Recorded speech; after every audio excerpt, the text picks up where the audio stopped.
Hello, you're listening to Career Conversations, a new regular series that's part of the Table Talk podcasts from Food Matters Live. This one is all about the varied and incredible jobs you can find in food. I'm Elisa Roche, a chef and food journalist. And don't worry, Stefan will still bring you your regular dose of the Table Talk podcast every week. But this new series is for students, academics, or anybody thinking about a career change. Together we'll meet experts in cooking, mixology, the environment, psychology, branding, social media and all sorts as we learn about the surprisingly varied roles that go way beyond the kitchen. My first guest is Rhiannon Lambert, a registered nutritionist who loves a pina colada and a garlic bread. What a woman. She is a bit of a superwoman actually. A best-selling author, podcast host, mother, Instagram star and the founder of a Harley Street nutrition clinic called Nutrition. Oh, and all of this came after a very successful singing career, which saw her becoming BFFs with Gary Barlow. I'll be back at the end with some key info about how to become a nutritionist, including useful resources and what you can expect to earn. But for now, settle in and enjoy the podcast. Good morning, Rhiannon. This is my first ever podcast, so I'm pretty excited. Oh, hello.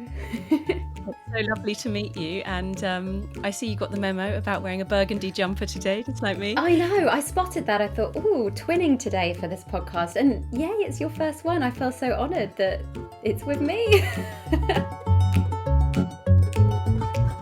You know, when I did look you up on online in general, you sort of pop up all over the place. You're prolific. There are so many podcasts featuring you, or you've got your own podcast that you've hosted.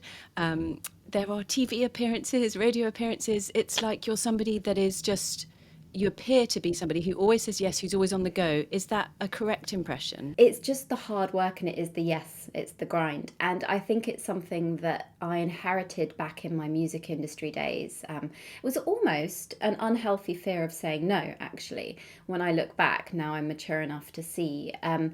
But in order to get to certain places and for my business to become a success, the more times you say yes, the more opportunities you'll have, the more exposure you'll have. And I would drop things at the click of a hat to be somewhere, to be able to do a media appearance. And to be honest with you, I love that aspect of the job.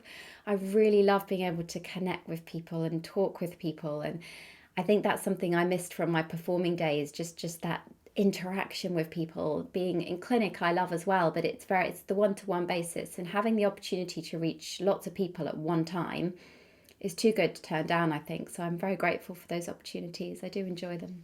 I mean, I really admire your work ethic. Obviously, I think there's a sort of a myth that if somebody is fairly big on social media, somebody is having a successful career as a young woman or a young person, that they it's all to do with just turning up to events and kind of being in photographs. But how much of your job, aside from the actual hardcore work you put into study and get to where you are, how much hard work is it really? Is it what it appears, or do people get the very wrong impression about what it is that you do?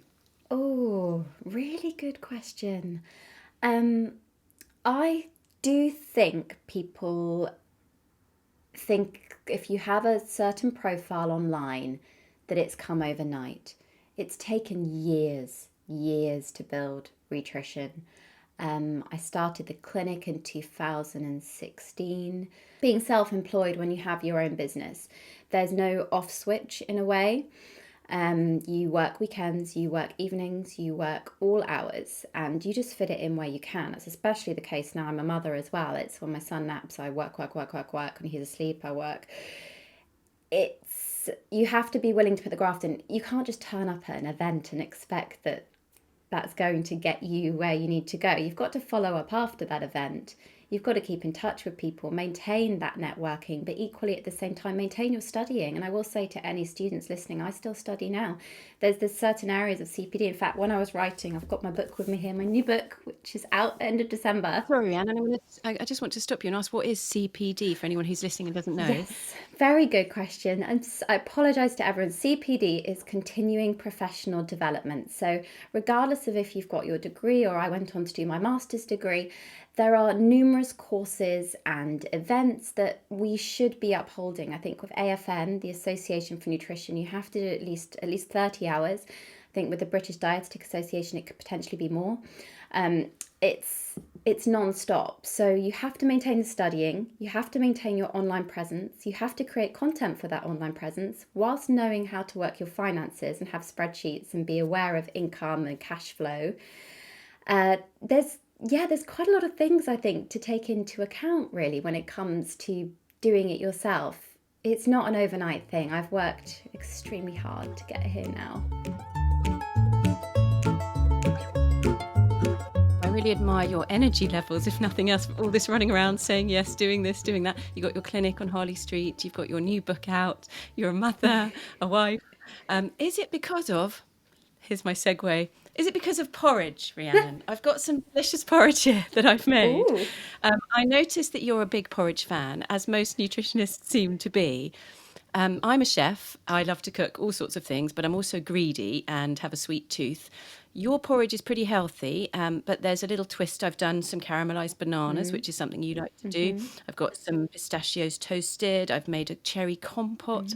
I've grated some nutmeg on top. I've got some chia seeds and some flax seeds. Is that a good breakfast? Have I done well? Yeah, 100%. Of course you've done well. I think, this morning I mixed tahini and honey together and had a lovely little drizzle of tahini and honey over a raspberry porridge, which I actually really enjoyed. So I love all of that. And a little bit of sugar's fine in moderation. And when it comes to porridge, I don't think it's just a nutritionist thing. I think it's because you can make it how you like it. So if you're a sweet person or a savoury person, you get to choose what toppings and what flavours you combine with porridge. And you can get so creative with it.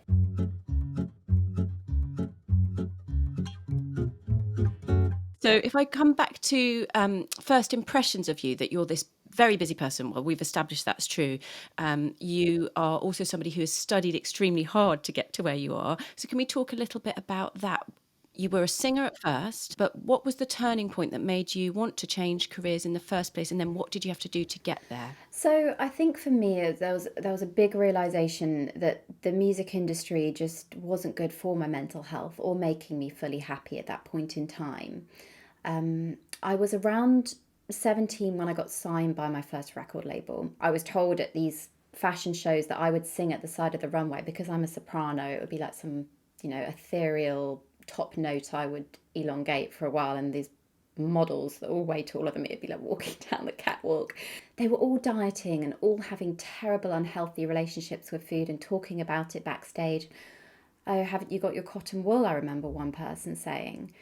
And I was like, no. It's like, oh, it helps keep you full. And I think that was I remember that. I spoke. Wow, that's shocking. I thought that was a myth. No, it was awful. And I remember that moment I've probably shared it on other podcasts before, but it stuck with me so much because it repulsed me. It was like a turning point. I thought, I'm not comfortable here. And I was living off, I can't name the brands, but these classic calorie counting brands, thinking that they were the healthy option for me. And my friends were at university. It got to 21 now. I'd spent many a year working on songwriting and being dropped by one label and picked up by another and told I was going to be this and told I had to look like this. I was on antidepressants by a doctor because I was malnourished, but no one picked up on the fact I wasn't eating well. Strangely, and I think this happens to a lot of people that have poor relationships with food, I ended up being fascinated and thinking, well, why don't I just learn more about food? Why don't I just go and put myself at university? That's what all my friends were doing. They were at uni studying something and going out and having fun. And that's how it happened. There were only about 5 unis at the time that did nutrition degrees, which shows how far we've come in the country now and how popular nutrition is, because it wasn't when I went to study it. And I enrolled at Roehampton Uni because I'd moved with my record label and I was living in Putney at the time. And I thought, I can walk here. So I walked to uni every day, or if I could afford it, I'd get the bus sometimes. And I got a job in the uni library. So I worked night shifts at the uni library to help pay the fees. And I was also working. So again, I'm hearing about lots of hard work here. This has not come overnight to you. And I think that's an impression people get when they look at somebody on social media. So it's really good to hear you had to graft. Oh my gosh, I worked every weekend in retail. I was doing singing gigs. So I'd be flown to, Oman, I did one, and in Switzerland. I'd have exams in like 24 hours and be flown back and do the exams. And I don't think I slept much. Looking back, I don't know how I did it. But earlier on, you did mention that you're kind of always learning. This is not a journey that ends once you get those letters at the end of your name. I mean, let's talk about those first of all. What are the letters at the end of your name and what do they mean? So I'll ignore I've got some music letters, but then the main ones are R-Nutra, so that's registered nutritionist. So that's what people will be looking at. But before that, I graduated as an associate registered nutritionist, which is an A-Nutra, so A-N-U-T-R. And those basically mean that you've attended a university course for the 3 or 4 years, and that you've met certain criteria to enable you to be on a governing body, which is the Association for Nutrition, which is the only regulated body in the UK for evidence-based practice. There's some more holistic options if you choose to go down that route, but mine was the heavily science evidence-based option. I think I wanted a guarantee when I graduated that employers would look favourably on the degree. That's what you get with being an A-Nutra. Then after 3 or 5 years of experience, you can become an R-Nutra, which I have now, the registered nutritionist status. But to achieve that, you have to do a portfolio. So you have to demonstrate that you have put in the extra hours, that you've worked in an area using the knowledge you've learned at university, that you've built up the continuing professional development, that you're able to prove what you've done in order to gain the status of registered nutritionist. They can strike you off if you mess up. Which leads us to now where you've got your own practice on Harley Street, and that's for how many years now? Since 2016, I think. So that came about. I will urge anybody listening, any student, you need work experience. It's free, it's voluntary. I had to leave London to get mine. I went down to Wiltshire and did a week with the NHS in Wiltshire, shadowing district nurses. I had to think outside the box. I couldn't get anything in London. It was saturated. So I left to do that work experience, and all of that work experience put me in really good stead for getting more work experience when I returned back to London. I got £20 a day for doing the receptionist role in a clinic on Harley Street, the Food Doctor Clinic at the time. And I must have emailed so many times Alice McIntosh, she's a friend now, one of the nutritionists in the clinic there.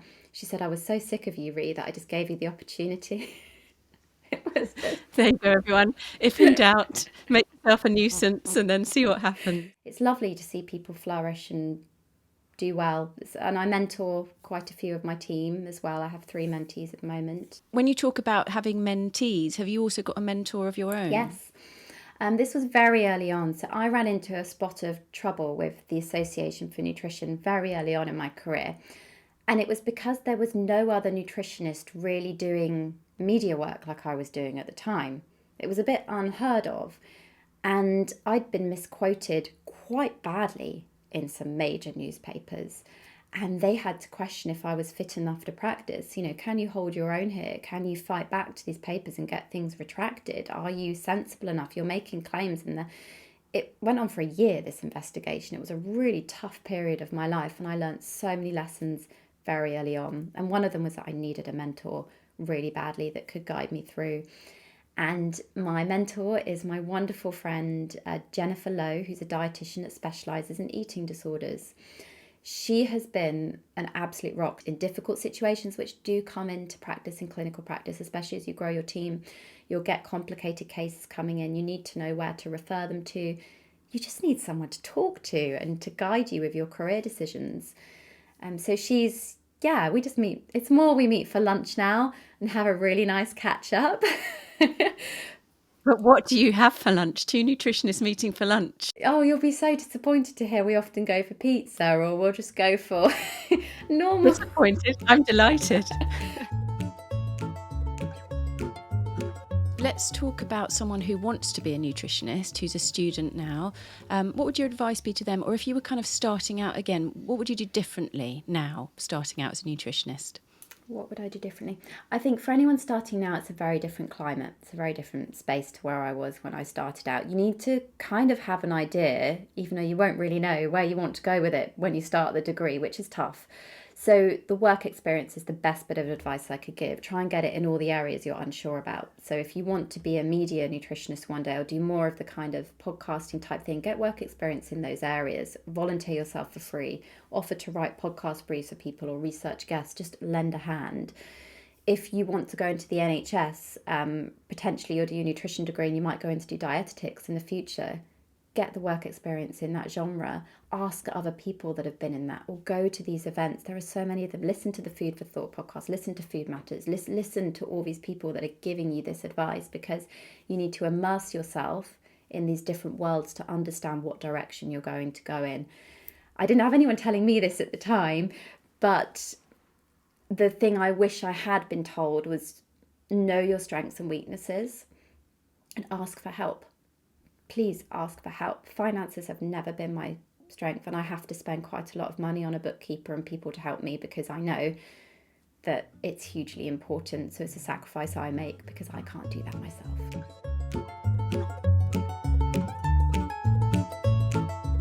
It's me again. That was the lovely Rhiannon. Honestly, how hard does she work? Straight after my podcast, she was off to do another one. She is such a lovely lady, so passionate about what she does. I really enjoyed our chat, and I hope you found it useful too. Now, the all-important information I promised you at the start. With salary, it can really vary. You're probably looking at around £15,000 to £25,000 to start, but then you can move up the pay scales with experience to anywhere between £50,000 and £80,000. And if you get to the point where, like Rhiannon, you can set up your own clinic, then the sky is the limit. In terms of routes into the job, it's best to register with the Association for Nutrition, which means you do have to get a relevant degree. If you're interested in finding out more, check out their website and also the site for the British Dietetic Association. Thank you again so much to Rhiannon Lambert for speaking with me. Her fantastically useful new book, The Science of Nutrition, is out now, and there's a link in the description of this podcast. Until next time, goodbye.